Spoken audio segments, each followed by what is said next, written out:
Panorama group, जो सोचता है वो करता है। नीतीश कुमार के फैसले को लेकर के और नीतीश कुमार की रणनीति को लेकर के अब चर्चाएं बहुत ज़ोर शोर से शुरू हो चुकी हैं। उनकी टीम जिस तरह से अटैकिंग मोड में आ गई है, उससे देख करके साफ लगता है कि कोई बड़ा फैसला होने वाला है। लेकिन ये सिर्फ और सिर्फ अब तक कयास हैं, क्योंकि नीतीश कुमार के फैसले को कोई नहीं जानता है कि नीतीश कुमार कब क्या फैसला लेंगे।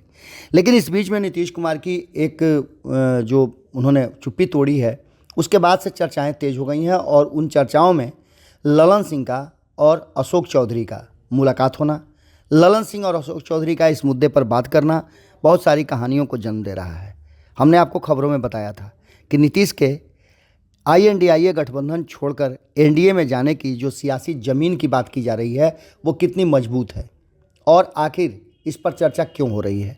तो आपको बता दें कि कल तक जो 16 सीटों की डिमांड थी, वो अब 17 में कन्वर्ट हो गई है और किसी भी हाल में 17 सीटें जो 2019 में लड़ी गई थी JDU के द्वारा, उन 17 सीट पर वो अपने उम्मीदवार तैयार करना चाहती है। अब इसका मायने आप समझ सकते हैं कि क्या होने वाला है। इससे पहले भी आपने देखा होगा कि जिस तरह से कांग्रेस, RJD और JDU के बीच वाम दल भी कुद्दी मार गए हैं और अपने अपने हिस्से की सीट का डिमांड कर रहे हैं, उसके बाद से माहौल और ज़्यादा पेचीदा हो गया है। नीतीश कुमार की क्या भाजपा में कोई डील हो गई है, इस बात की चर्चा लगातार हो रही है। इसके साथ साथ एक चर्चा और भी है कि JDU INDIA गठबंधन से बिहार में क्यों मांग रही है 17 सीटें। क्या PM का बिहार दौरा टलने के पीछे भी वजह यही है? इन सारे विषयों पर हम आपको अपडेट दे चुके हैं। हमने आपको बताया भी कि कुछ तो बात है जिसकी पर्देदारी है और नीतीश कुमार बिहार में फिलवक्त तीसरी बड़ी राजनीतिक दल के नेता हैं। और इसके साथ साथ अशोक चौधरी जब ये कहते हैं कि नीतीश कुमार जिधर रहते हैं पलड़ा भारी रहता है, तो इसके मायने क्या निकाले जाएं, और इसमें कोई दो राय नहीं है। आपने देखा होगा कि आज भी सुबह खेल समझिए में हमने इस बात को स्थापित करने की कोशिश की थी कि नीतीश कुमार वो पसंगा हैं, जिधर चले जाते हैं उधर का भार ज़्यादा हो जाता है। इन सारी बातों को लेकर के अपने 45 विधायकों के साथ नीतीश कुमार एक कमज़ोर होते हुए भी बहुत मजबूत नेता हैं, जिनके लिए पलक पावड़े बिछा करके दोनों ही खेमे तैयार रहते हैं। लेकिन अब जो बात सामने आई है, उसमें साफ लग रहा है कि घी का लड्डू टेढ़ा भी भला। यही लगभग INDIA गठबंधन और ख़ास करके राष्ट्रीय जनता दल इंतजार कर रही है। राष्ट्रीय जनता दल के तरफ से आप जिस तरह की चुप्पी देख रहे हैं, वो राष्ट्रीय जनता दल की प्रकृति के बिल्कुल विपरीत है। दूसरी सबसे बड़ी बात कि लालू प्रसाद की चुप्पी का मायने बहुत कुछ लगाया जा रहा है। लालू प्रसाद इतने शांत और चुप बैठने वालों में से नहीं है, जबकि वो पटना में डेरा डाले हुए हैं और सरकार को लेकर के, किसी भी विषय को लेकर के वो बिल्कुल साइलेंट है। इसका मतलब है कि वो घी के लड्डू को टेढ़ा भी भला, लेकिन अब तक अपने पास रखने के लिए कोशिश में लगे हुए हैं। लेकिन इन सब बातों को देखा जाए तो नीतीश के दोनों हाथों में लड्डू आ चुका है।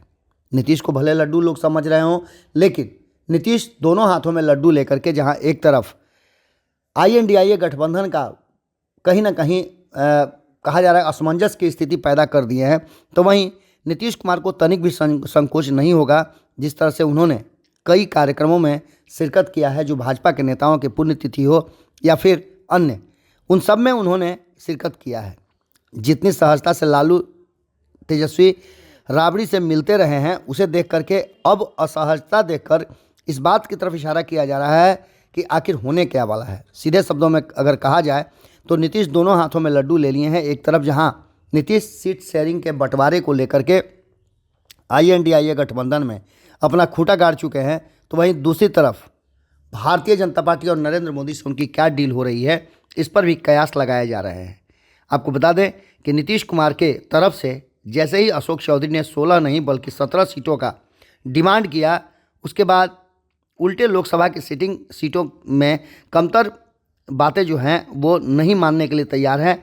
और ये साफ बताता है कि जिस तरह INDIA गठबंधन सीट शेयरिंग के फॉर्मूले को लेकर के नीतीश कुमार ने शुरू से ही ये बात रखी है कि सीट शेयरिंग का फार्मूला सबसे पहले हो जाए। अब तक जनता दल यूनाइटेड के नेता 16 सीटों जो जीते हुए हैं उस पर दावेदारी कर रहे थे, अब लड़ाई 17 सीटों की हो गई है।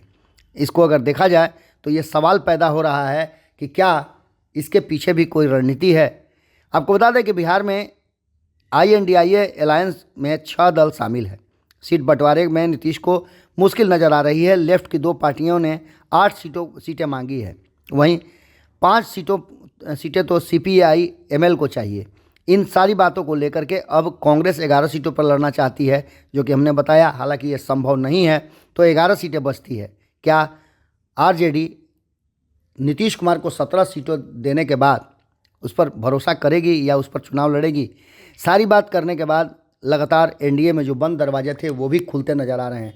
इसके बाद एक चर्चा है कि हरिवंश का पटना आना बहुत सारी बातों को कहीं ना कहीं हवा दे रहा है। नीतीश कुमार से उनकी मुलाकात और इस मुलाकात के बाद चर्चाओं का बाजार गर्म होना। अशोक चौधरी ने अपने बयान में बिल्कुल स्पष्ट कर दिया है कि आगे होने वाला क्या है। 24 तारीख को कर्पूरी जयंती के कार्यक्रम में नीतीश कुमार कोई बड़ा अनाउंसमेंट कर सकते हैं। ये अनाउंसमेंट 2024 के चुनाव को लेकर के हो सकती है। कहा तो ये भी जा रहा है कि नीतीश कुमार विधानसभा भंग भी कर सकते हैं अगर बातें उनके हिसाब से नहीं बनी तो। अब देखना दिलचस्प होगा कि बदली हुई परिस्थिति में जनता दल यूनाइटेड किस करवट बैठता है। जुड़े रहिए भारत लाइव के साथ। हमारी नज़र बिहार में होने वाली हर छोटी बड़ी घटना पर है। आपकी नज़र भारत लाइव पे होनी चाहिए। बहुत बहुत धन्यवाद। पनोरमा ग्रुप, जो सोचता है वो करता है। अगर ये वीडियो पसंद आई और वह बिहार के राजनीति और बिहारियत से सरोकार रखेनी तो सब्सक्राइब बटन दबा के चैनल के सब्सक्राइब कर ली। ओजे एगो घंटी बा, ओकरा बटन दबा देला से कुल सटीक और मारक खबर रुआ मुफ्त में मिल जाई। अगर रुआ पत्रकारिता के हमनी के नया प्रयोग में सहयोग कर चाहतानी तो ज्वाइन बटन दबा दी। पेटीएम नंबर नोट कर ली 9386816700। धन्यवाद।